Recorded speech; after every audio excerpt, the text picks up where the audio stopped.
Hai guys, kembali lagi dengan Min Sasa di channel Dunia Film. Di kesempatan kali ini, Mimin akan menceritakan film action berjudul Gangnam Blues yang dibintangi oleh aktor tampan Lee Min Ho dan Kim Ro Won. Film ini mengisahkan dua orang sahabat yang selalu bersama sampai sebuah peristiwa tak terduga memisahkan mereka dan terbawa dalam kejamnya dunia para gangster. Bagaimana nasib persahabatan mereka? Mari kita tonton saja. Tapi sebelumnya, tekan tombol subscribe dan nyalakan loncengnya. Kisah bermula di sebuah daerah bernama Gangnam yang digadang-gadang akan menggantikan Seoul. Karena Seoul sudah padat sehingga terjadi perebutan lahan dan konflik antar pihak. Kemudian, terdapat dua pemuda yang bekerja sebagai pemulung bernama Jongdae dan Yongki. Mereka adalah sahabat dari kecil yang sama-sama berasal dari panti dan sudah melalui suka duka kehidupan karena tak memiliki orang tua dan keluarga. Saat ini mereka tinggal di sebuah gubuk TPA yang sebentar lagi akan digusur kepemilikannya. Setelah hari penggusuran tiba, mereka yang tidak punya tujuan berusaha mempertahankan gubuk mereka namun tentu saja kalah oleh jumlah gangster yang datang. Lalu scan berganti ke pertemuan antar inti gangster yang diantaranya Yongso, Nam, Jang, dan politikus bernama So dan Pak. Mereka diberi tugas agar mengganggu saat pemilu agar gagal. Dengan imbalan mereka akan diberi izin usaha di kota Seoul nantinya. Karena Park dan So akan mencalonkan diri. Nam diberi nasihat oleh anak buahnya, yakni Kang, agar tidak masuk dalam dunia politik. Namun Nam tetap maju dan menyuruhnya merekrut anggota sebanyak-banyaknya. Kembali ke dua gombil ini, mereka masih dihajar oleh gangster dan saat itu Kang juga datang menyuruh semua anggotanya untuk mengacau ke tempat pemilu. Kang pun melihat Jongdae dan Yongki lalu bertanya siapa mereka. Karena Kang kekurangan orang, maka ia langsung merekrut dua gembel ini. Singkat cerita, hari penyerangan pun tiba. Sebelum itu mereka semua diberi uang, makan, dan minuman. Saat akan dimulai, tiba-tiba saja Yongki kebelet dan berkata akan ke toilet sebentar, sehingga mereka pun berpisah dari sini. Sirine polisi pun terdengar dan membuat mereka mengakhiri penyerangan. Jongdae mencari Yongki ke toilet, namun ia tak menemukan apa-apa. Setelah kerusuhan, Park Dan-seo bertemu dengan Kim, seorang anggota parlemen yang juga atasan mereka. Balik lagi ke Jongdae, karena risau, Yongki tak pulang maka ia pergi ke tempat Kang karena merasa ini semua akibat Kang mengajak mereka. Kang yang iba dengannya mengizinkan Jongdae tiba di rumahnya. Diketahui Kang selama ini tinggal bersama putrinya yang bernama Yonhye. Saat akan beristirahat, Jongdae mendengar Kang diserang oleh orang-orang hingga membuat kakinya tertusuk. Jongdae pun datang tepat waktu dan segera membuat penyerang mundur karenanya. Keesokan harinya, kabar duka datang dari Nam yang telah meninggal karena dibunuh. Para inti gangster pun datang ke rumah duka. Kang berkata pada mereka agar membubarkan diri karena Nam telah tiada dan ia juga habis diserang. Ia pun menasihati mereka agar tidak hidup menjadi gangster lagi. 3 tahun kemudian, Yongki selama ini masih hidup dan sekarang bergabung dalam gangsternya, So. Ia diberi kuasa untuk mengelola keuangan dan bisnis mereka yang membuatnya tak ingat jalan pulang.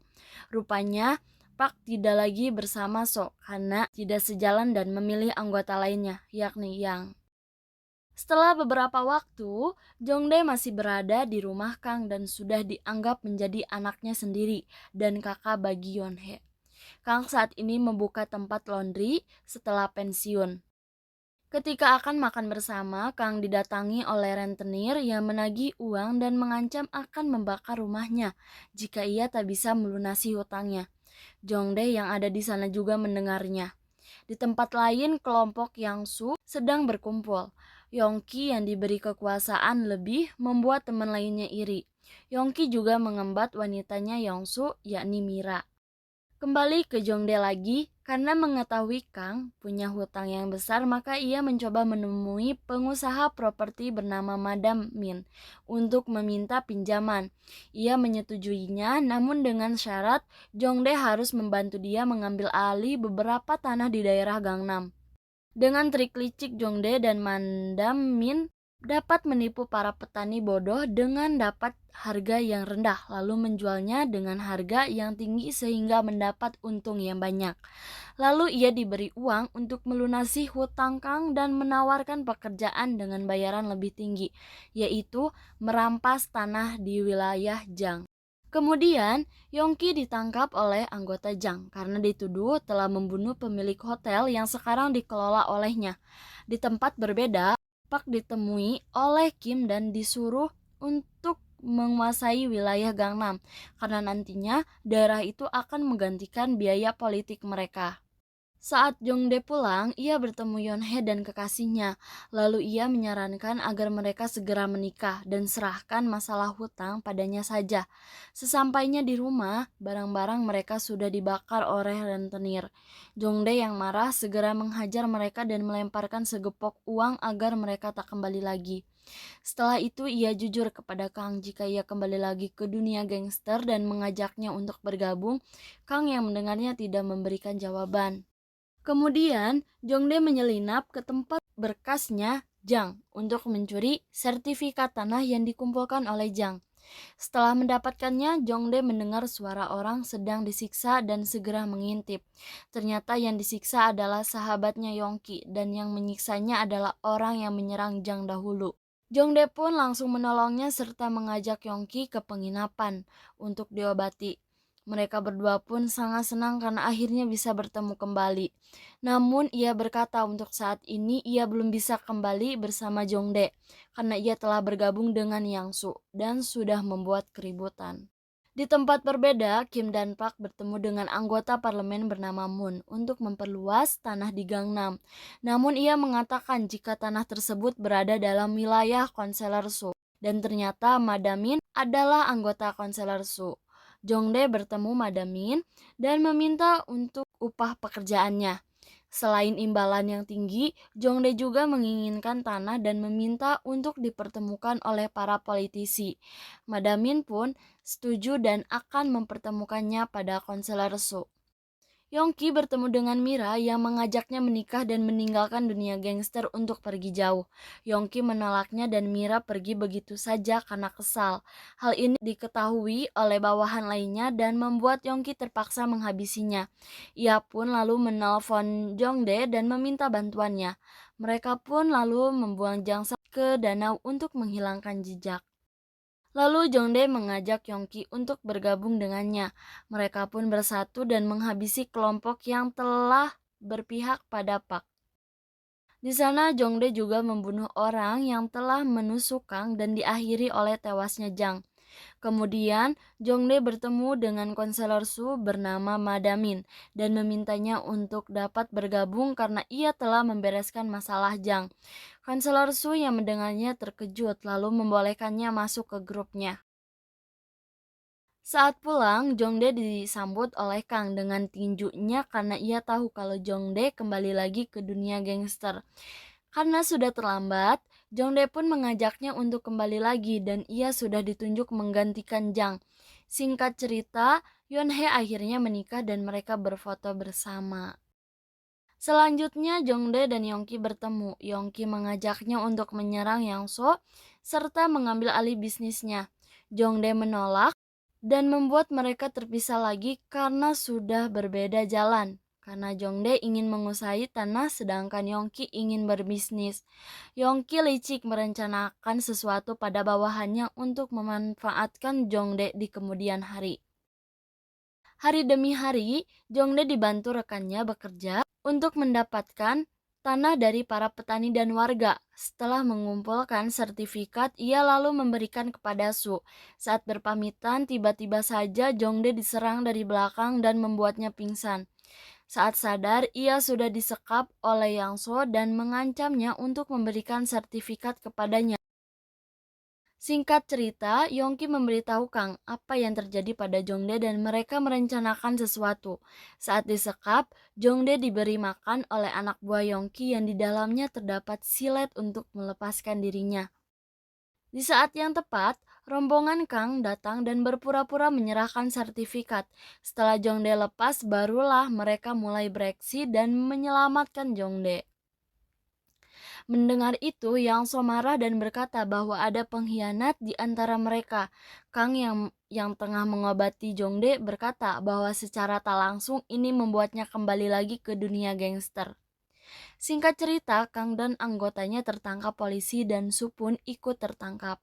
Hal ini didalangi oleh Yang So, Park, dan Moon karena mereka punya koneksi yang kuat. Saat merayakan keberhasilan mereka, Mira diam-diam merekam dan memberikan audio kepada Yongki yang isinya tentang menguasai Gangnam dan tidak boleh diketahui oleh Bin. Jongdae yang mengetahui Kang dan anak buahnya tertangkap mencoba ke tempat Kang namun dihentikan oleh Yongki karena media sudah menggoreng berita ke tempat Kang. Hal ini juga membuat Yonhye di KDRT oleh suaminya yang menyuruhnya untuk meminta uang pada ayahnya yang dikira kaya. Yonhye pun menemui Jongdae dan menceritakan apa yang terjadi. Jongdae pun memberi sejumlah uang pada suami Yonhye dan mengancamnya agar berlaku baik pada Yonhye. Di saat yang sama, anak buah Jongdae datang dan mengatakan jika Su sudah bebas. Selanjutnya, saat Moon sedang pulang, mabuk, ia dijebak oleh gadis dan dibawa ke hotel. Saat tersadar, sudah ada Jongdae yang menunggunya dan berkata akan membocorkan Moon yang homo. Moon pun kaget karena wanita semalam berubah jadi pria. Lalu Yongki memberikan laporan keuangan Park pada Jongdae dan selanjutnya diserahkan ke Kim melalui So. Ia juga berkata bahwa Park sudah menimbun kekuatan untuk mengalahkannya. Kim pun berencana menyingkirkan Park. Setelahnya, Jongdae memohon pada So untuk membebaskan Kang CS. Jongdae, Yongki, dan Madamin bertemu dan mengatakan bahwa ia menginginkan tanah di Gangnam. Yongki mengajaknya membereskan Yang So terlebih dahulu karena itu wilayahnya. Sepertinya rencana Yongki memanfaatkan Jongdae sedikit lagi akan berhasil. Setelah Kang dan anak buahnya bebas, mereka mengadakan rapat karena anak buahnya salah paham. Jongdae pun marah namun dihentikan oleh Kang yang ingin membubarkan kelompok gangster mereka. Keesokannya, mayat yang dibuang di danau sebelumnya ditemukan oleh anak buah Yang So. Dan Yongki segera memberitahu Jongdae untuk bersiap-siap menyerang Yang So karena mereka sudah ketahuan. Jongdae yang sudah tidak punya anak buah karena dibubarkan oleh Kang meminta waktu mengumpulkan mereka kembali. Yongki pun pergi menemui anak buahnya yang ternyata sudah disiksa dan ia pun langsung dihajar Yang So karena dituduh sudah membunuh anak buahnya. Yongki menfitnah jika Jongdae lah yang membunuh. Untuk membuktikannya, Yang So memintanya untuk membunuh Kang. Setelahnya, Kang didatangi oleh Yongki dan langsung dibunuh begitu saja olehnya. Yongki segera memberi perintah pada anak buahnya, target mereka selanjutnya adalah Jongdae. Saat pemakaman, Yongki memberitahu Jongdae akan ada penyerangan di hari pemakaman Kang. Dan benar saja, saat pemakaman mereka diserang oleh anak buah Yang So dan terjadilah pertarungan sengit.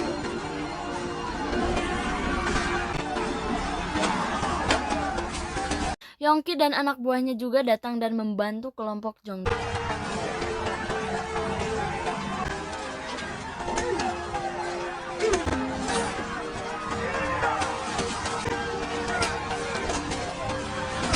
Di tempat lain, Park ditangkap oleh Bin terkait tindakan kotor mereka.